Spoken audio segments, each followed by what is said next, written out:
जब हम फेल होते हैं और हमारे आसपास में लोग हमको बार बार उंगली कर रहे होते हैं, यानी कि रिमाइंड करा रहे होते हैं, हमको पता होता है कि हम फेल हो गए हैं, हमको जरूरत नहीं है दुनिया की कि वो आकर के हमको बार बार ये बताए या जताए कि तुम्हारा गलत था डिसीजन, कि तुमने गलती करी। हमें पता है हमने गलती करी है। तो आप बताओ कि आप कैसे हम फेलियर्स को डील करते हैं। फेलियर हम सबकी लाइफ में आया है, आप सबकी लाइफ में आया है। क्या होता है जब कोई फेलियर आता है? तो कोई बड़ा फेलियर है, छोटा फेलियर है, कुछ भी है। नंबर 1, अच्छा नहीं लगता है। किसी को अच्छा लगता है फेलियर? बुरा लगता है। ये रियलिटी है, ये इल्यूजन है? खत्म। तो मुझे भी लगता है, आपको भी लगता है। As simple as that. इसको सिंपल करो सबसे पहले तो। कभी भी ऐसी एक्सपेक्टेशन अपने माइंड में मत बनाओ कि फेलियर तो हो लेकिन मुझे बुरा ना लगे। जैसे ही बुरा लगता है हम क्या करते हैं? रिएक्ट करते हैं। और क्या करते हैं?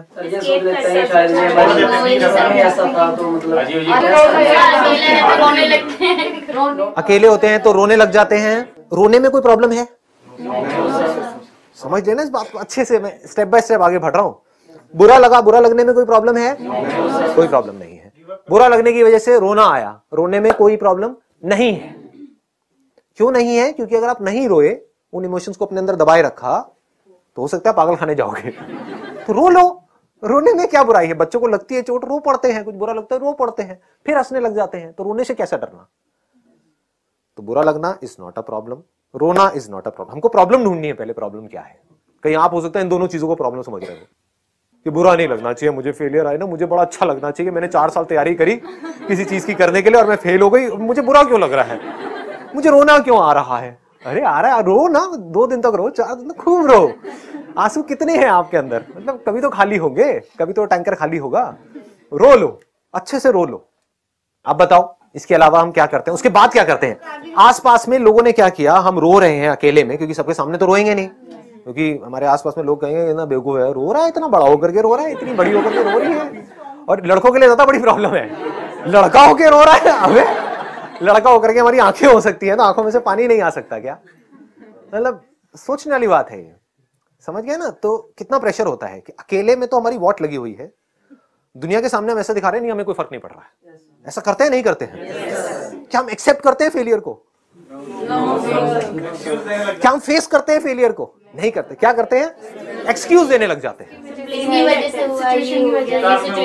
Unlimited excuses. नहीं, एग्जाम मुश्किल था, मैं क्या करूं? इस साल ही एग्जाम मुश्किल था, ये साल सबसे टफ आया था। या फिर अगर कहते हैं कि नहीं इस साल ना एग्जाम बहुत ज्यादा इजी आ गया था, हर साल टफ आता है, मैंने टफ के हिसाब से तैयारी करी थी, तो परसेंटेज इतनी ज्यादा हो गई। समझ गए? क्योंकि इतना आसान था तो परसेंटेज इतनी ज्यादा हाई हो गई, मेरा इस वजह से एडमिशन नहीं हो पाया। तो दोनों तरफ से आप एक्सक्यूज दे रहे हो। एग्जाम आसान है तब भी, मुश्किल है तब भी, आपके पास दोनों तरफ से एक्सक्यूज रेडी है। एक्सेप्ट नहीं करते हैं, भागते हैं फेलियर से, ब्लेम करते हैं। किसको ब्लेम करते हैं? किसी को भी ब्लेम करने लग जाते हैं। ब्लेम करने के लिए पूरी दुनिया पड़ी है, करते रहो ब्लेम, किसी को भी करते रहो अपने फेलियर। इस सब से क्या होता है? ये सब सही है गलत है? ये सब गलत है। पकड़ में आ रही है ना बात? ये क्या सही है क्या गलत है? या तो हम अपने फेलियर से भागें, उसके बारे में बात ही ना करें। करते हैं ऐसा? नहीं करते हैं। जब ग्रुप में होते हैं, कोई बात कर रहा होता है तो हम क्या कहते हैं? टॉपिक चेंज करो। या अगर कोई भी जरा से भी उस टॉपिक को छेड़ता है तो अच्छा नहीं लग रहा होता है अंदर से, हम उठ करके वहां से भागते हैं। कई बार ईगो हर्ट होता है, कोई मजाक उड़ा रहा होता है तो ईगो हर्ट होता है। यानी हम क्या कर रहे हैं? फेस नहीं कर रहे हैं ना उस फेलियर को। आपके पेरेंट्स, मैंने तुझे कहा था मत कर मत कर मत कर, समझाया था, फिर भी तू गोबर गणेश है, अंदर दिमाग ही नहीं है, मेरी सुने ही नहीं तूने।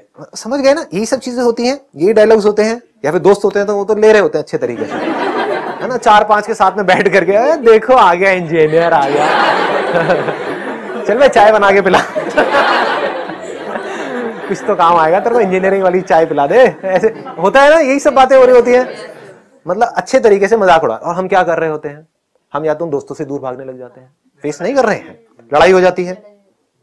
समझ पा रहे हो ना हम क्या गड़बड़ कर रहे हैं? इस सबसे क्या होगा? अंदर फ्रस्ट्रेशन और बढ़ेगी या कम होगी? बढ़ेगी। फ्रस्ट्रेशन का डायरेक्ट लिंक किससे है? एक रेस्टलेस माइंड। माइंड और रेस्टलेस होगा या माइंड पीसफुल होगा? रेस्टलेस हो जाएगा, गिल्टी फील करेगा, गिल्ट आएगा माइंड के अंदर।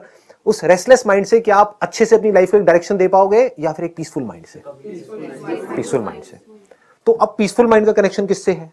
Step 1, face it completely with 100% of your heart and mind. मतलब उस फेलियर की जड़ तक आप चले गए, फेलियर को बारीकी से आपने समझ लिया, जैसे एक साइंटिस्ट समझता है अनबायस्ड होकर के। ये नहीं कि मैं फेल हुआ हूं, देखता हूं फेलियर क्या है, देखता हूं ये बंदा क्यों फेल हुआ है, अपने आप से डिटैच होकर के देखो उस फेलियर को, तब आप समझ पाओगे। मैं बीच में घुसा दिया तो नहीं समझ पाओगे, एक्सक्यूजेस दोगे, ब्लेम करोगे, भागोगे, सब करोगे। अपने आप को काट दो उस फेलियर से। देखता हूं ये बंदा, फॉर एग्जांपल संदीप, देखता हूं ये संदीप क्यों फेल हुआ है इसके अंदर, समझे? जो भी आपका नाम है, पूजा बड़ा कॉमन सा नाम है, तो देखता हूं कि पूजा क्यों फेल हुई है, क्या गलती करी इसने। कहने का मतलब है कि पहला स्टेप है उसको फेस करना, दूसरा है टू एक्सेप्ट इट, कि अब हमारे सामने चाहे एक बंदा है, चाहे 1000 है, चाहे लाख बंदे हैं, वो आकर के अगर हमारी तरफ उंगली करते हैं, कहते हैं कि हाँ भाई तू फेल हो गया, तू फेल हो गई, हाँ मैं फेल हो गया, हाँ मैं फेल हो गई इस काम में, लाइफ में नहीं। I accept. You faced it completely and you can accept only if you face it. If you don't face it, you will never be able to accept it. Then step 3 is learn from it. Most important. मतलब अगर आप fail हुए और उससे आप ढंग से सीख जाओ तो आप ग्रो कर गए, तो उस काम को करने का जो पर्पस था वो पूरा हो चुका है। क्योंकि पर्पस ही आप गलत बनाते हो अपनी लाइफ का, क्योंकि कभी कोई बैठ करके समझता नहीं है लाइफ को, ना कोई समझाता है कि लाइफ का पर्पस क्या है। लाइफ का पर्पस ये नहीं है कि हमको कुछ पाना है, क्योंकि कुछ पा भी लिया आपने। जैसे अपनी लाइफ से रिलेट करना इस चीज को अगर समझ पाओ तो, मैं थ्योरेटिकल बात नहीं कर रहा हूं, बड़ी प्रैक्टिकल सी बात कर रहा हूं। लाइफ का अगर आप गोल ये बनाते हो कि मुझे ये पाना है, तो वो जैसे ही आप पा लेते हो तो कुछ दिन तक तो अच्छा लगता है, उसके बाद में यूज्ड टू हो जाते हो। फिर तो कहने का मतलब है अगर आपने लाइफ का गोल ये बनाया है कि पाना है, तो जो भी आपने पाया, पता नहीं कितने साल स्ट्रगल करके, उसके बाद में जो आपको मिला, उसका मजा कुछ देर के लिए रहने वाला है, कुछ दिन के लिए रहने वाला है। तो क्या ये समझदार तरीका है जिंदगी को जीने का? तो अगर लाइफ का गोल आपने पाने खोने से हटा करके, थ्योरेटिकली नहीं प्रैक्टिकली समझ करके बना दिया कि मैं अंदर से क्या बन रहा हूं, वो इंपॉर्टेंट है। कि मैंने ये पाया, तो जो पाया वो तो गया, जो खोया वो भी गया, लेकिन इसकी वजह से मैं अंदर से क्या हो गया, that should be the goal. ये गहरी बात है अगर आप इसको पकड़ पाओ तो। बाहर आप फेल हो रहे हो, that is not important, successful हो रहे हो, दैट इज नॉट इंपॉर्टेंट, उसकी वजह से अंदर से क्या बन रहे हो, दैट इज इंपॉर्टेंट। समझ रहे हो? मतलब अंदर से कैसा बनना है लाइफ में कि अब चाहे कुछ भी हो जाए, मेरे अंदर से डर पूरी तरह से निकल गया है, सब कुछ जीरो भी हो जाए तो मैं तुम्हारा ऐसे सब कुछ दोबारा से खड़ा कर दूंगा। ऐसा बनने में मजा है, या बस किसी तरह से जुगाड़ करके, ये करके वो करके कहीं पे घुस गए, कहीं पे जॉब में, और बस इसी डर में जी रहे हो कि मुझे निकाल दिया तो पता नहीं मेरा क्या होगा। ऐसी नहीं है हमारी लाइफ।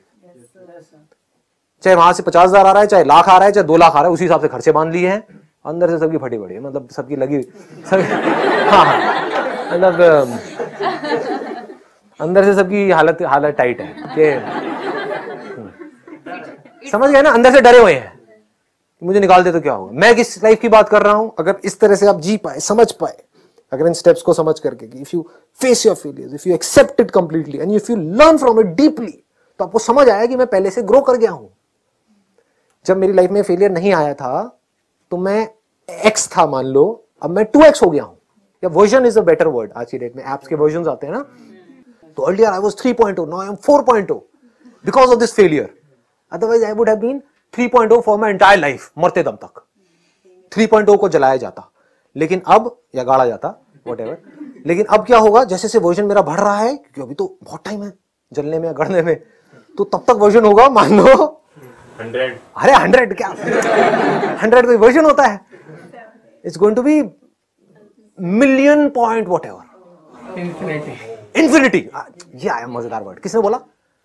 हाँ, ये है ना मजा, इंफिनिटी। किसको जलाया जा रहा है, किसको गाड़ा जा रहा है? इंफिनिटी को। इसका वर्जन क्या है? इंफिनिटी। समझे? आया मजा? ये लाइफ जीने में मजा है? या वर्जन 1.0 वो कब बना? जब इस कॉलेज से इसको डिग्री मिली मरा कब? 1.0 तो मतलब वो एक्चुअल में पहले ही मर गया था। जब वो वर्जन, आप समझ गए, या 1.0 से मान लो 2.0 बन गया था, तो 2.0 पे ही वो मर गया था, खत्म। कुछ उसके बाद में कुछ हुआ ही नहीं, कुछ भी इंटरेस्टिंग नहीं हुआ है उसकी लाइफ में। एनीहाउ, यहां तक पकड़ में आ गई बात? तो लास्ट स्टेप क्या है? Grow out of it. कैसे मतलब जब सीख लिया तो grow out of it. Grow out of it इस एटीट्यूड से, जिस एटीट्यूड की मैं बात कर रहा हूं जो भी आपने किया, अगर एक बहुत ही कन्फाइंड नजरिए से उसको देखा तो क्या हुआ कि मुझे ये करना था, क्यों? क्योंकि मुझे ये चाहिए था, वो मुझे नहीं मिला और मैं फेल हो गई। इसी को फेलियर बोलते हो आप? मैं किसकी बात कर रहा हूं? मुझे ये करना था, जो चाहिए था, ठीक है वो तो चाहिए ही था, बट वो मिले ना मिले, that was not my purpose, that was my goal but that was not my purpose. Goal और पर्पस में फर्क समझ आ रहा है? गोल वॉज कि मुझे ये काम करना है ताकि मुझे ये अचीव करना है, इसमें कोई बुराई नहीं है। बट पर्पस क्या है कि चाहे अचीव हो चाहे ना हो, अभी भी अपनी तरफ से 100% दे रहा हूं, लेकिन मेरा पर्पस ये नहीं है। अचीव हो गया तब भी मुझे आगे बढ़ते रहना है, नहीं हुआ तब भी आगे बढ़ते रहना है। In both the situations I need to grow out of it.